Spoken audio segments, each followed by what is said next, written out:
कथा रूपी ज्ञान गंगा में आप सभी अवगाहन कर रहे हैं। जन्मांतरों का पुण्य उदित होता है तो यह अवसर प्राप्त होता है, वो भी वृंदावन धाम में बैठकर भागवती कथा रूपी ज्ञान गंगा में। यह बहुत पुण्य का परिणाम है। जब द्रवई दीन दयाल राघव तो साधु संगत पावही। इस तरह का एक समागम में भाग लेने का हमें अवसर मिलता है। देखिए, भागवत कथा का जो प्रारंभ, जिसमें महात्म्य कथा का प्रारंभ इतना सुंदर है, उसमें धाम की महिमा और संत की महिमा पर प्रकाश डाला गया। आप जानते हैं कि भक्ति माता अपने दोनों पुत्रों ज्ञान और वैराग्य को लेकर यमुना पुलिन पर जब आई तो भक्ति तो अपने नवीन स्वरूप को प्राप्त कर लेती है पुनः, लेकिन ज्ञान और वैराग्य वृंदावन में भी नहीं चेतन हुए, जागृत हुए। मतलब भक्ति का कष्ट दूर नहीं हुआ।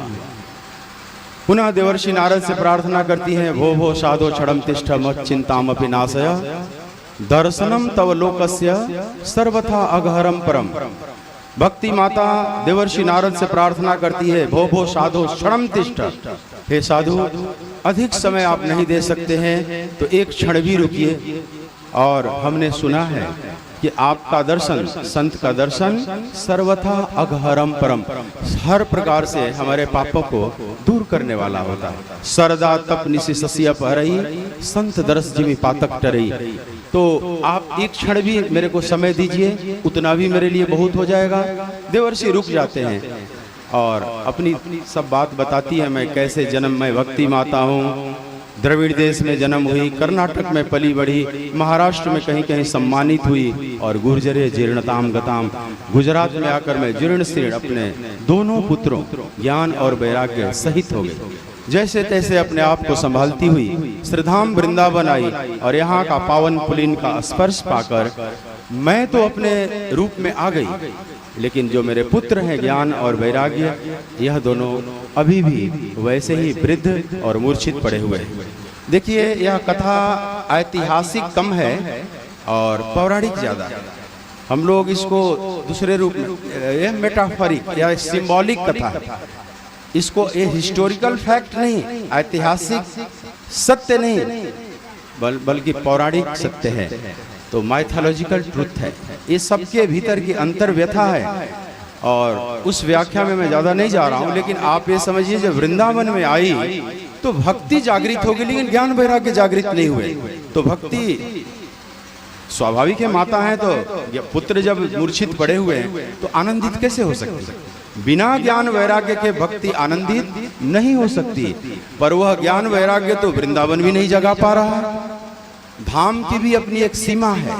धाम से मदद मिलती है भक्ति में, लेकिन आप सोचो कि धाम में ही सब कुछ हो जाएगा तो आप गलतफहमी में हो। तो फिर भागवत का महात्म्य कथा पर ही आपको समझना चाहिए। अगर वृंदावन पर्याप्त था तो फिर भो भो साधो क्षणम तिष्ठ, देवर्षि नारद से याचना करने की क्या जरूरत थी? इसका मतलब धाम के साथ अगर संत मिले, सदगुरु की प्राप्ति हो, तब आपकी यात्रा पूर्ण हुई। अब आप पूरी तरह से खोज में लग सकते हैं। तभी तो नारद से याचना कर रही हैं। और देवर्षि नारद के उद्योग से फिर वे जाते हैं, सनकादि कुमारों से मिलते हैं बद्रीनाथ। देखिए, एक संत भी कहाँ कहाँ प्रयास करता है। अब वो बद्रीनाथ धाम जा रहा है, वहां उसको 4-4 संत मिले। कथा का आयोजन हो रहा है हरिद्वार में, दुख पीड़ा है वृंदावन में, खोज जाकर संत खोजे गए जाकर बद्रीनाथ में, और कथा का आयोजन हो रहा है आनंद घाट पर हरिद्वार में। और वहां भक्ति अपने ज्ञान वैराग्य सहित पुनः उस कथा में आकर आनंदित हो जाती है, अपने पूर्व स्वरूप को प्राप्त कर लेती है। तो यहाँ कहने का भाव ये है कि धाम का जो आप सेवन कर रहे हैं ये बहुत अच्छी बात है, लेकिन इसी के भरोसे मत रहना। आपको पूरा ज्ञान वैराग्य युक्त माने सर्वांग में भगवान की तरफ बढ़ना है तो ज्ञान वैराग्य भी चाहिए। उसके लिए संत सदगुरु की आवश्यकता बहुत है। तो भक्ति, ज्ञान और वैराग्य जब तीनों का त्रिवेणी संगम हो जाता है, तो जैसे तीर्थराज प्रयाग हो जाता है, वैसी आपकी साधना अब पूरी सांगोपांग भगवान की तरफ बढ़ने लगेगी। यह एक बात समझें। दूसरी बात, साधना में हमसे जो आगे साधक हैं उनके प्रति श्रद्धा का भाव होना चाहिए। हमारे बराबर के जो हैं उनके प्रति मैत्री भाव, हमारे से जो नीचे हैं उनके प्रति करुणा का भाव, सहयोग का भाव। मुझे याद आती है भागवत के वह जब वेणु गीत का प्रसंग, जब गोपियां भाव जगत में दर्शन करती हैं, बाल कृष्ण अपने ग्वाल बालों के साथ दोपहर में गोचारण करते हैं और समस्त गोपियां इकट्ठी होकर दोपहर में और भाव जगत में याद कर रही हैं। और उसमें वहीं पर जो श्लोक प्रकट हुआ, बरहा पीड़म नटवर बपु कर्णयो कर्णिकारम बिभ्रदवासा कनक कपिसम वैजंतीम च मालाम रंध्रान वेणुरधर सुदया पूरयन गोप वृंदैर वृंदारण्यम स्वपदरवणम प्राविशत गीत। यह गोपियों ने भाव में देख लिया, जो वृंदावन वन में लीलाएं कर रहे हैं भगवान, गोपियां भाव जगत में उसका दर्शन कर रही हैं और सबको बड़भागी समझ रही हैं अपने छोड़कर। अरे सखी देखो, मेरे से तो अधिक भाग्यशाली यह ग्वाल बाल है जो कृष्ण का सानिध्य, श्याम सुंदर का सानिध्य पाते हैं, स्पर्श पाते हैं। हमसे बड़भागी तो गौवे हैं, कुंज निकुंज हैं, यमुना हैं, सब बड़भागी हैं, मोर हैं, और सबसे बड़भागी तो बंसी है जो अपने अधरामृत से लगाए हुए हैं। इन लोगों ने कौन सा ऐसा पुण्य किया है? अवश्य हमसे ज्यादा पुण्य इन लोगों ने किया है। कोई ईर्ष्या का भाव, प्रतिस्पर्धा का भाव, प्रतियोगिता का भाव गोपियों में नहीं उठ रहा। गोपियों का जो भाव उठ रहा है कि हमसे कुछ ज्यादा पुण्य इनका है, तभी तो ये इनका इतना सानिध्य इनको मिल रहा है भगवान का। तो अब गोपियों में जो भाव उठा वो समझने की है कि हमसे कोई ऊपर है साधक, तो हमें क्या करना चाहिए? हमें भी अपनी साधना को और बढ़ानी चाहिए। कोई ईर्ष्या भाव नहीं प्रकट करना है, उसका पांव खींचकर आप आगे हो जाए।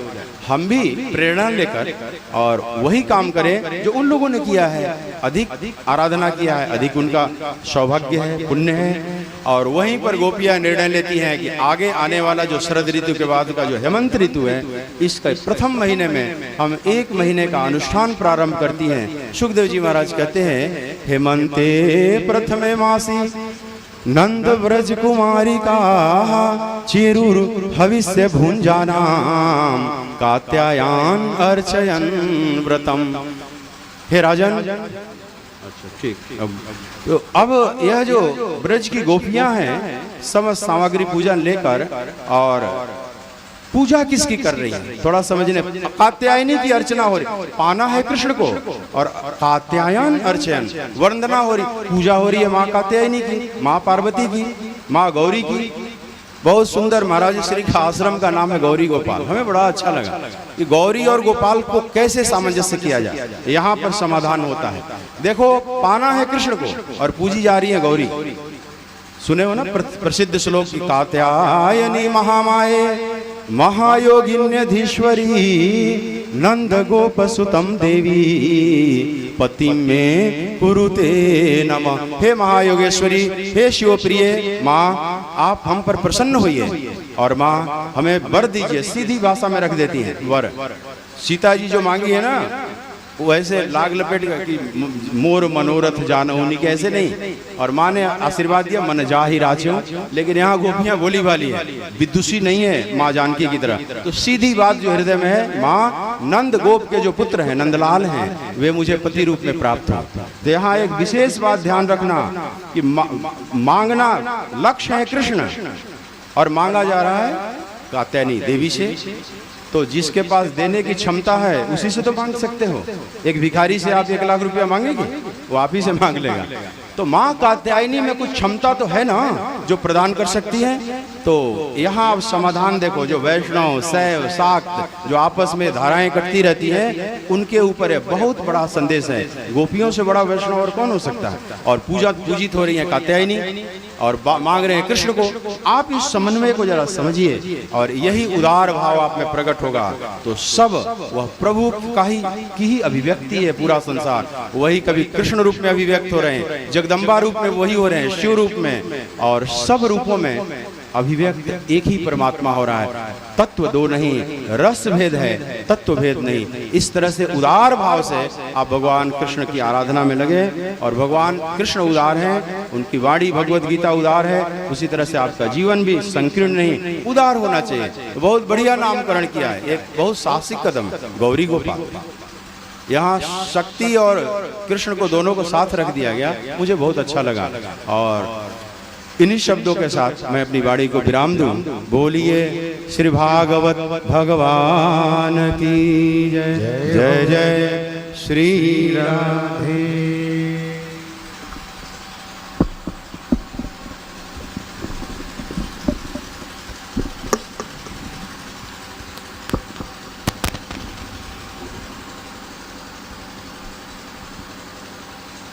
लक्ष्मीनाथ समारंभां नाथयामुनमध्यमाम्